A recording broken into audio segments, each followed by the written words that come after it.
Good day, students. We will now continue with the sixth part video on trigonometry with a new topic, values for specific angles. Till the last video, we covered the trigonometric ratios. We have completed the theory part.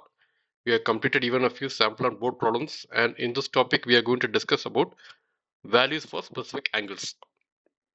The more theory part. See, this entire chapter on trigonometry rests on three main ideas: trigonometric ratios and their inverse relations. That is, any problems around sine theta, cos theta, tan theta, and its inverse, cosec, sec, cot. So this was discussed in our last videos. So now we are going to complete or discuss about trigonometric values of standard angles and the problems involved in those concepts. So this topic needs you to understand this table well. This is from your textbook. You need to know the values of different trigonometric ratios for different angles, say sine 0, sine 30, sine 45, sine 60 and sine 90. It's left up to you how you are going to memorize it. One thing to notice is, if you remember sine value, everything else falls in line. Say, for example, sine, you can see it increases from 0, half, then it increases up to 1. Whereas cos, you'll just find the reverse of it. The 0, half, 1 by square root 2 comes from this side. Tan is nothing but a division of about tan theta is sine theta by cos theta. So 0 by 1 is 0. Then 1 by root 2 divided by 1 by root 2, tan 45 is 1. And maybe certain values you can memorize, like tan 45 and cot 45 always have 1. And similarly, every other values for tan can be derived from sine and cos values.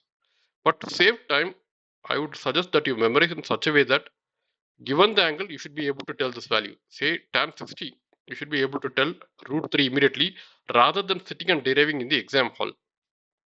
So what does this not defined mean? For example, sine by cos is tan. Sine is 1, cos is 0, 1 by 0 is infinity. So that's what comes as not defined. So there is one interesting aspect which I found from Byju's notes, like how to derive these values. So what they do is, for angles, they are first deriving it for sine 0, 30, 45, 60 and 90 degree. You just need to write in the values 0, 1, 2, 3, 4. Then divide each of these values by 4. Then you take the square root.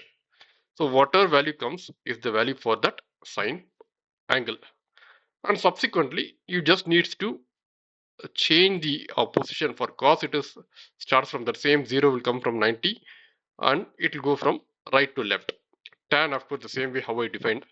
Cosec is inverse of sine, sec is inverse of cos, that way. So it's up to you to decide how you are going to do it, but you need to memorize it well. So just as additional information, nothing to do with your academics. See, it's not only 0, 15, 30 degrees have values. Even every degree, sine 1, 2 degree, every degree has a value. Such level of complexity is not required or expected in your curriculum now. Otherwise, there is a value for every minute degree, not only 1 degree, 2 degree. There will be a value even for 1.5 degree, 1.2 degree, something like that. So, for example, sine 30 is half. You can see here half. Let us see the value of sine 30. Sine 30, you can see it is half.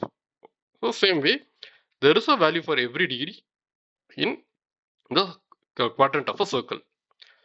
So, now, how do you approach these kind of problems? See, typically, they will give you some trigonometric ratio along with the angle, and you need to find the value.